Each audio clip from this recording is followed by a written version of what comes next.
All right, let's go ahead and transition to the next part. Again, if this is something that you qualify for and would be interested in, contact me. The email address is shown right down at the bottom, and we're looking for some clubs to pilot this with. We have a few in place now, and basically it's just to help clubs out, give them an attractive rate to discover and learn more about manifest investing.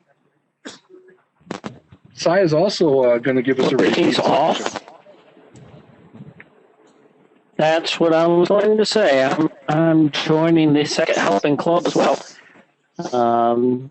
Going back to my first bioreference labs, you can see from the visual analysis, it's very close to as up straight and parallel as you can get, but it's certainly a very consistent company. Those of you who don't remember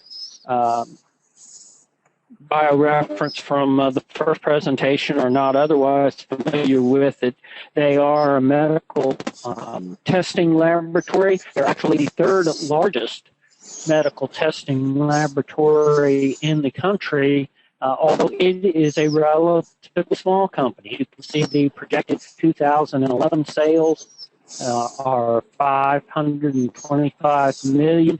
The last 12-month sales, I believe, I don't have it right in front of me on this screen, but were around $380 million, I believe. So it's a small company by sales to be the third largest laboratory in the country. Its two competitors are huge, LabCorp of America and Quest Diagnostics.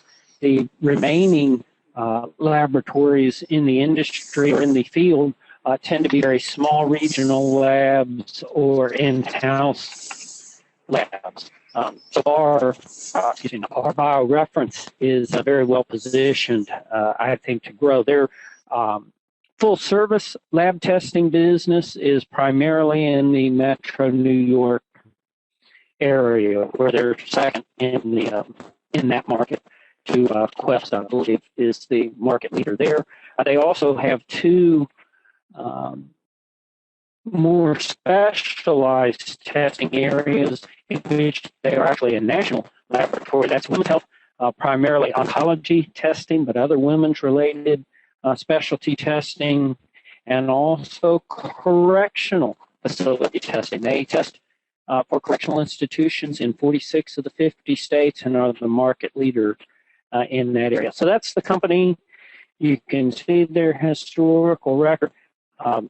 I like them. That's why I picked them back in July.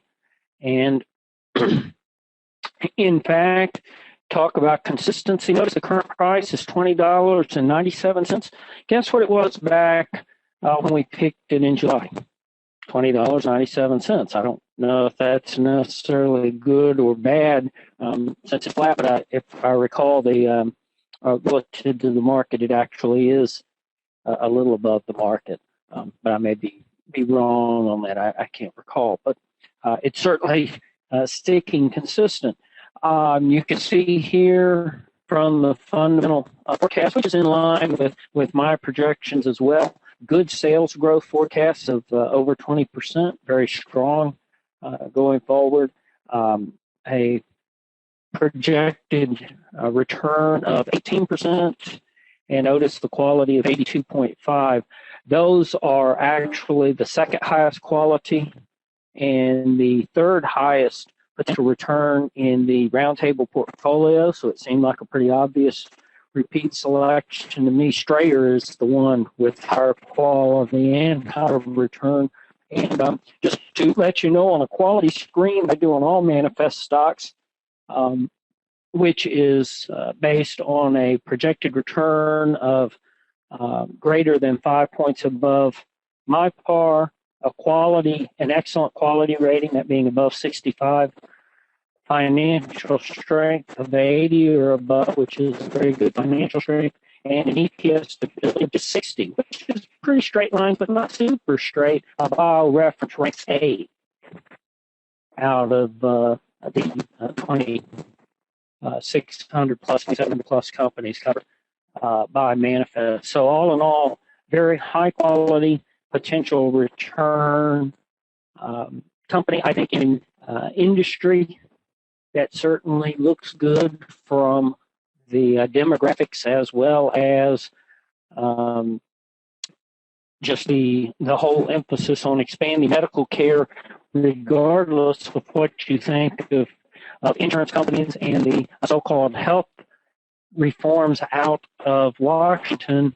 The trend is to expand health coverage to more and more people, which will be happening even if we start pulling in some of the expansion of the last year, simply because as baby boomers age, they're going to be moving into Medicare eligibility, and I don't think we're going to see huge Medicare pullbacks, at least in the near term. So all of those things look strong to me for BioReference, and I'm doubling down.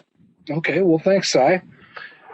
I have a note from a few people that you were breaking up a little bit. We apologize for the technical difficulties. Apparently, every time it storms, we can be vulnerable to this sort of thing. We just apologize for the technical difficulties, and we'll do the best we can.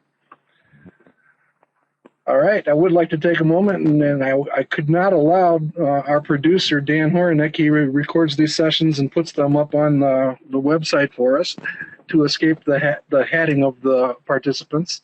So just a shout out to Dan, say thanks, and there's your pilgrim hat, Dan.